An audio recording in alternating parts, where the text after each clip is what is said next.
Recentemente, o senhor disse que, no futuro, após a aprovação dessa PEC, ou após a aprovação do projeto de lei do governo, o trabalhador vai enxergar que foi enganado, que foi objeto de um palanque político populista, demagogo e mentiroso. Eu só gostaria de entender se o senhor realmente acha que ter um posicionamento desses contra a escala 6x1, mesmo que a maioria dos trabalhadores brasileiros sejam informais, por conta de ser um tema que afeta ainda assim muitos trabalhadores e que traz em voga algumas outras discussões que podem levantar outras pautas futuramente.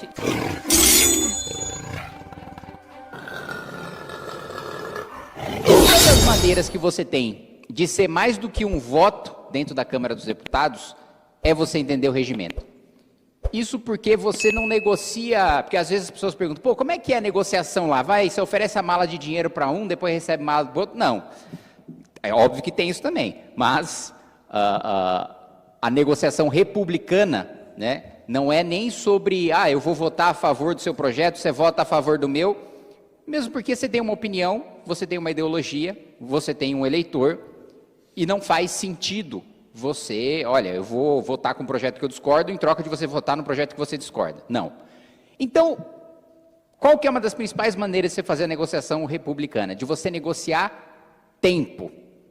E eu vou exemplificar aqui para vocês como você faz uma votação que poderia durar 15 segundos, durar 8 horas. Alguns requerimentos ali do processo legislativo. Se tem um projeto em pauta, o que eu posso fazer para atrasar? Primeiro, o requerimento de votação nominal do requerimento de retirada de pauta. Aí eu voto o requerimento de votação nominal, aí eu voto simbolicamente. Aí, se o requerimento for derrotado, eu voto o requerimento de retirada de pauta. Depois, eu posso apresentar o requerimento de votação nominal do requerimento de adiamento de discussão. Aí eu voto outro requerimento de votação nominal, e aí eu voto depois o requerimento de adiamento de discussão. Aí depois tem a discussão, que, mais uma vez, você discute, tem 6 precisam discutir a favor, 6 precisam discutir contrário. E um detalhe, durante cada votação, todos os líderes de todos os partidos precisam orientar. Então, como vota o PP, como vota o PSOL, como vota o PSD, o PSDB, a missão, todos os líderes. Então, imagina aí na cabeça de vocês, só o primeiro requerimento de retirada de pauta. Um discutiu a favor, um discutiu contra, todos os líderes orientaram, teve a votação. Depois, já, retirada. Um discutiu a favor, um discutiu contra, todos os líderes orientaram. Depois, adiamento de discussão. Um discutiu a favor, um discutiu contra, todos os líderes orientaram. Depois, a própria discussão. 6 discutiram a favor, 6 discutiram contra. Aí você entra no adiamento de votação, que você pode entrar com o requerimento de votação nominal do requerimento de adiamento de votação. E tudo isso é com regimento reformado. É com regimento com muito menos obstrução, que foi o regimento que o Arthur Lira aprovou. Antes, você tinha votação artigo por artigo, então uma lei tinha 300 artigos. Você apresentava um requerimento de votação artigo por artigo para ter 300 votações. Então, antes ainda era muito mais. Então, a negociação é o seguinte, e você... Quando você é de oposição, e eu sempre fui de oposição, nos 2 mandatos, uma das maneiras de você fazer cair a sessão é quando não dá mais quórum, porque pelo menos 257 precisam votar para não cair a sessão. Então o que você faz? Você faz se alongar o máximo possível. Já levei votação até as 3 da madrugada, 4 da madrugada, por quê? Porque o pessoal começa a dormir. Aí quando o pessoal começa a dormir, começa a ir para casa, as votações, teve 400 votos. 350, 300, 250 caiu sessão. Então, uma das maneiras de você negociar é, olha, deixa esse texto um pouquinho mais parecido com o que eu acredito, eu vou votar contra? Eu vou votar contra, mas eu vou deixar votar rápido. Essa é uma das maneiras de se negociar. Deputado, boa noite. Como a gente falou aqui, a gente é do direito do trabalho e a gente sabe que hoje o Congresso está discutindo muito o fim da escala 6x1. Eu queria entender em que pé está isso, e a gente sabe que a Constituição Federal ela fala em 44 horas semanais. O que o deputado pensa e o que o senhor acha que vai acontecer nesse debate, o que tem acontecido nesses debates dentro da CCJ, que eu vi que você contou a história de como isso vai passar por câmaras, vai passar por 2 turnos. O que o deputado pensa e o que acha que vai acontecer aí com o futuro? Se isso é bom, se isso não é? Obrigado. Escala 6x1. Falei que ia deixar o melhor para o final. Que fase de tramitação, né? Então foi aprovada na Comissão de Constituição e Justiça, então agora deve ser instalada a Comissão Especial, aí o presidente lê a Comissão Especial, os líderes indicam os membros, e aí tem o prazo de 40 sessões, Geralmente a gente tem 3 sessões por semana, né? Então, passado esse prazo, ou a comissão vota, ou o presidente pode avocar para o plenário e votar sem ser aprovado na comissão especial. Aí, 308 votos, primeiro turno, 308 votos, segundo turno. Aí depende o intervalo de um turno e outro, pode ser que tenha muita vontade política e vote num dia, pode ser, por exemplo, no caso da PEC do SUAS, votou um turno num dia.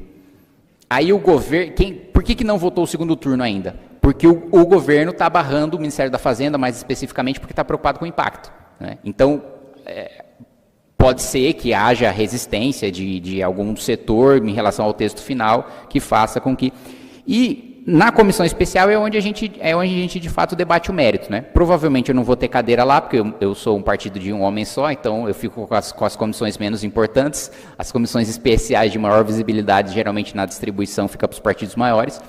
Mas é lá que vai definir, vai ser, qual que vai ser a jornada, né? Vai ter compensação na folha de pagamento? Não vai ter compensação? Essas as discussões que estão sendo levantadas lá. Mas eu acredito que muitas vezes a gente fica muito mais preso nos debates mais acalorados que a gente vê nas redes sociais do que efetivamente comunicar à população quais são os problemas destes trâmites. Ou seja, no final das contas, elas talvez não saibam o que está acontecendo, né? Que seja talvez uma questão processual e querem entender, então, o que interessa a elas. Ou seja, aquilo vai avançar? Vai aprovar? Não vai aprovar? Né? Então, como a gente avança nesse aspecto mais da transparência que a gente pode ter nesses debates?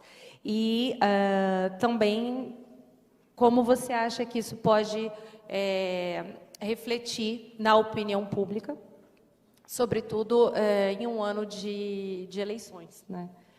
Se isso tem algum efeito, se vocês, enquanto parlamentar, também discutem essa dificuldade de avançar em algo que possa ser de interesse público e se ver preso nessas questões mais processuais e de vídeos midiáticos. A professora perguntou sobre a população, né, não saber os problemas dos trâmites e como a gente avançar na transparência. Esse é um desafio grande, professora, porque, para ser muito sincero, eu não acho que a maior parte da população esteja interessada no processo. Então, é muito difícil comunicar uma coisa que a pessoa não quer saber, que a pessoa não quer se inteirar sobre aquilo.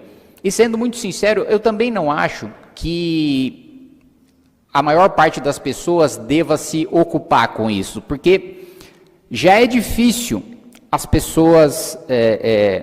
terem uma reivindicação e irem atrás dessa reivindicação de uma maneira mais branda que seja, mandando uma mensagem para um deputado, por aí vai, já é difícil ela ter uma ideia para levar para o parlamentar, uma cobrança para levar para o parlamentar. Depois de ter a ideia levada para o deputado, ainda se inteirar do processo daquilo, eu acho que é um passo que a gente não pode se iludir de que vai alcançar. Mas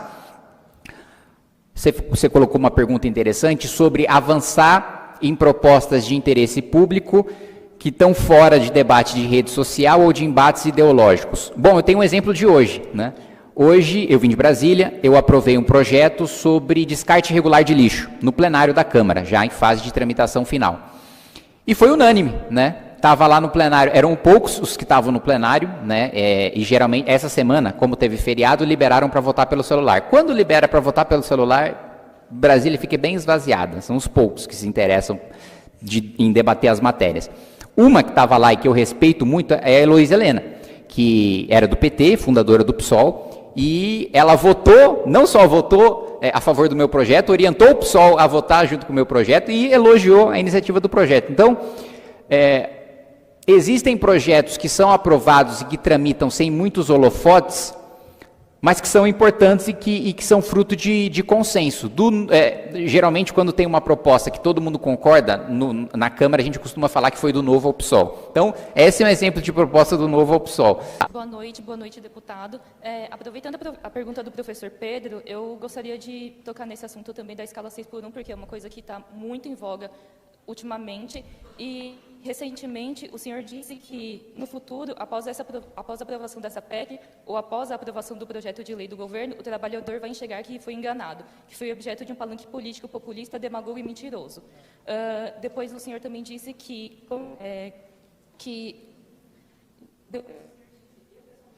escala 6x1.